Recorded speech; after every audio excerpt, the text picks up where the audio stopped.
Buenas tardes, nosotros presentaremos lo que es el proyecto final de herramientas de ingeniería y hicimos el proyecto acerca sobre cómo resolver ciclos termodinámicos. El equipo está integrado por Espinosa Juárez Valeria, Selva Suchet Marina Estefanía, Zúñiga Domínguez Jocelyn Areli y su servidor Daniel Romero Mozo. Bueno, para comenzar a ejecutar el programa se debe tener un problema con el que se va a trabajar. El problema dice lo siguiente. Se tiene un ciclo que trabaja con 30 kilogramos de agua que tiene un volumen de 0.021660 metros cúbicos de un vapor saturado. De forma isotérmica llega a 300 grados Celsius con un líquido comprimido con una presión de 150 bar. De forma isobárica, llega como vapor sobrecalentado y posteriormente regresa al estado inicial de forma isocórica. Muy bien. Se comenzará a correr el programa para poder ir ejecutando lo que se desea.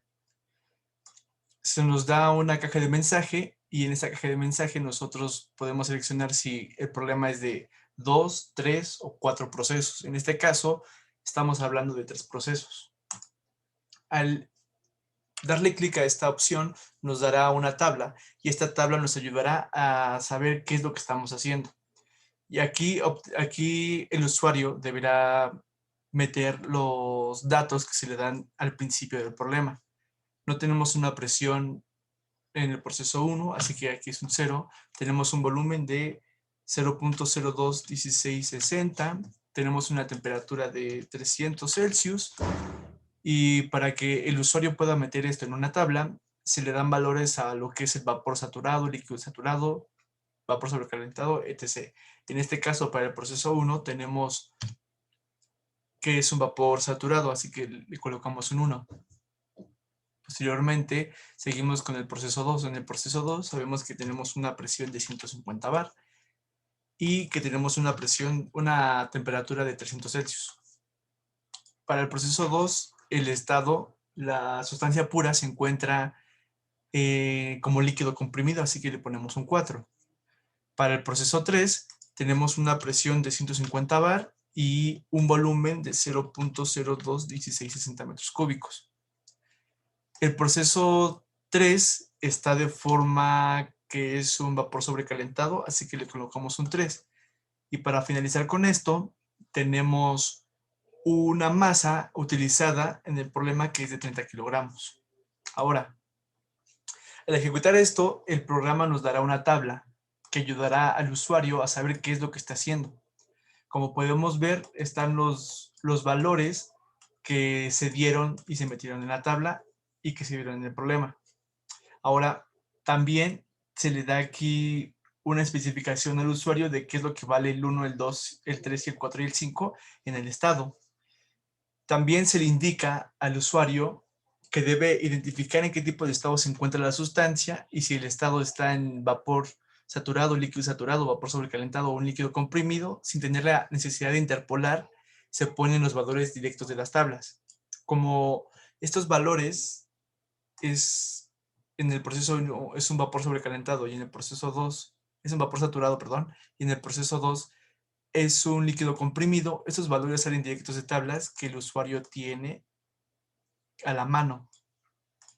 Entonces, mediante un input, vamos a ir metiendo los valores que sabemos que tenemos y que son innecesarios interpolar.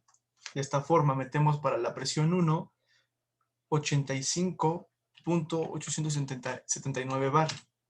Para el volumen 2, metemos lo que ya nos dio el problema.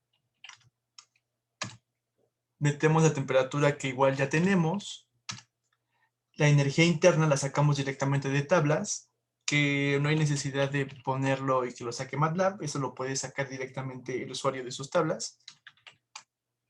Para la entalpía 1 tenemos un valor de 2749.639 kilojoule entre kilogramo.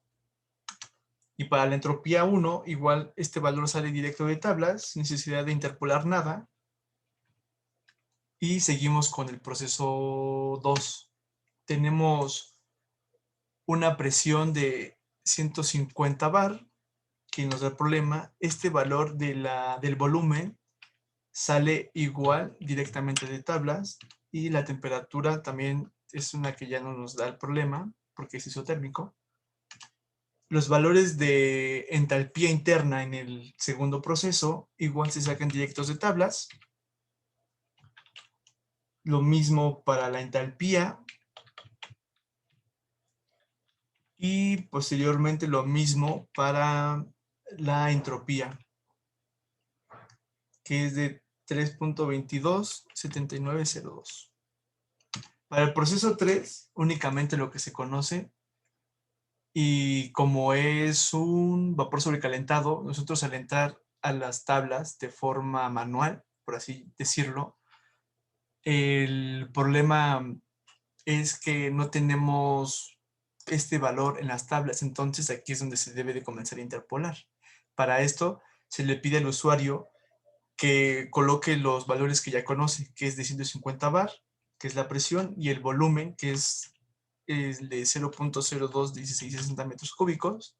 Y como no conocemos la temperatura, le colocamos un 0 para la energía interna, un 0 para la entalpía y un 0 para la entropía. Al hacer esto nos genera una nueva tabla para saber qué valores tenemos y qué valores necesitamos tener para poder seguir con el proceso y con los cálculos. Como podemos ver, tenemos una nueva caja de mensaje que nos indica, bueno, que nos pregunta qué valores se van a interpolar, en qué procesos se va a interpolar. Como podemos ver, tenemos los datos llenos en esta parte, pero en el proceso 3 nos faltan 7 propiedades, que es la temperatura, la energía, la entalpía y la entropía. Entonces, están en el proceso 3. Damos clic en el proceso 3 y inmediatamente nos dirá cuáles son las propiedades a interpolar. En este caso, tenemos que los valores a interpolar es la temperatura, la energía, la entalpía y la entropía. Ahora bien, para comenzar a hacer la interpolación, debemos de saber que en termodinámica debemos de tener una constante, y esa constante la sacamos con el valor que no se encuentra en las tablas, que es, en este caso, el del volumen. Así que lo colocamos, lo introducimos, igual esto lo pide mediante un input, 1660, 0.1660, y con una función creada para el programa nos va a calcular nos va a dar el valor interpolado de la temperatura, nos va a dar el valor de lo que es la temperatura, de la energía interna, de la entalpía y de la entropía. Solo esperemos un poco, tarda, en general lo está corriendo. Como podemos ver en esta parte, está ejecutando todo esto, que fue mediante una exportación e importación de Excel y las funciones creadas. Como podemos ver, ya nos arrojó la constante. Con este valor de constante empezará a calcular los valores para temperatura, para energía, para entalpía y para entropía.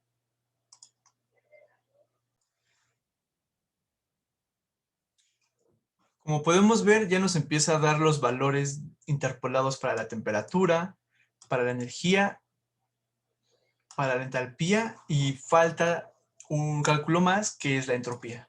Sigamos esperando un poco más. Cuando termine de calcular toda esta parte, nos va a ejecutar una tabla. Y esta será una tabla final de los valores ya obtenidos, que son las propiedades PBT. Ya nos da la tabla.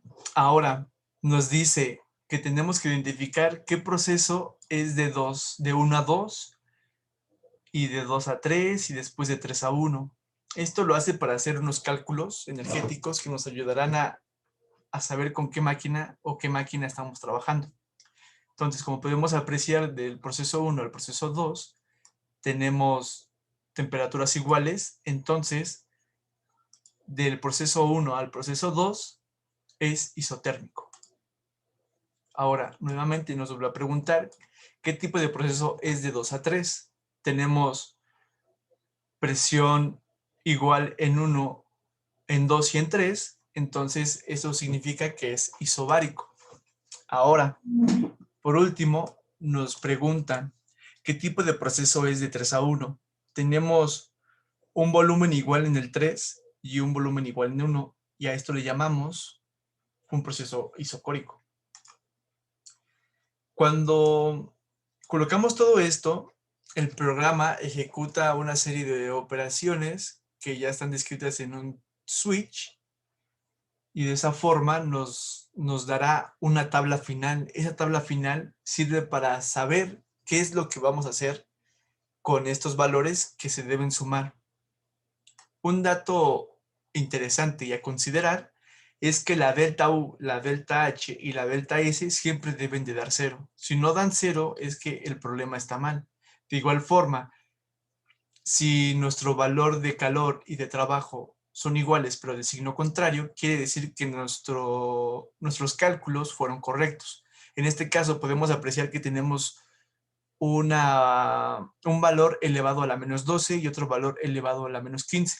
Esto se toma como 0 porque es un valor muy, muy pequeño. Entonces estamos bien. Ahora, en termodinámica, la W indica qué tipo de máquina es la que se trabajó y lo que se calculó.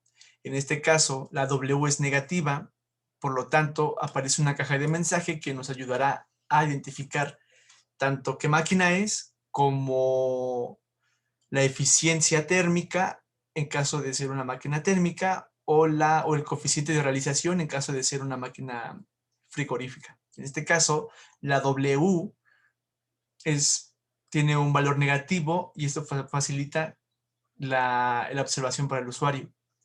Le damos clic en W total es negativa y nos ejecuta una operación que nos da la eficiencia térmica y que nos indica que es una máquina térmica. Este es el proyecto y esto fue lo que se hizo.